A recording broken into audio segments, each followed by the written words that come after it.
பவுல் தன்னுடைய வாழ்க்கையில் வந்த பாடுகளை குறித்து அவர் சொல்லுகிறார், இந்த பாடுகள் அதி சீக்கிரத்திலே நீங்கிவிடும் என்று.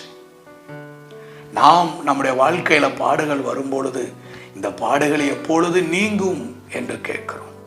ஆண்டவரே, எவ்வளவு நாள் இந்த பாடுகளிலே நான் இருப்பது என்று புலம்புகிறோம். எத்தனை நாள் இந்த வியாதியிலே நான் காலத்தை தள்ளுவது, எப்பொழுது என்னுடைய கடன் பிரச்சனை மாறுவது என்று புலம்புகிறோம். ஆனால் பவுல் தன்னுடைய பாடுகளை குறித்து, தன்னுடைய வாழ்க்கையில இருக்கிற போராட்டங்களை குறித்து அவர் சொல்லக்கூடிய வார்த்தை அதி சீக்கிரத்தில் நீங்கிவிடும். அவருடைய விசுவாசம், தன்னுடைய வாழ்க்கையில பாடுகளை இருப்பதை அறிந்து அவர் சொல்ற வார்த்தை இது சீக்கிரத்துல நீங்கி போயிடும். அவனுடைய விசுவாசத்தை பாருங்கள். ஆண்டவருடைய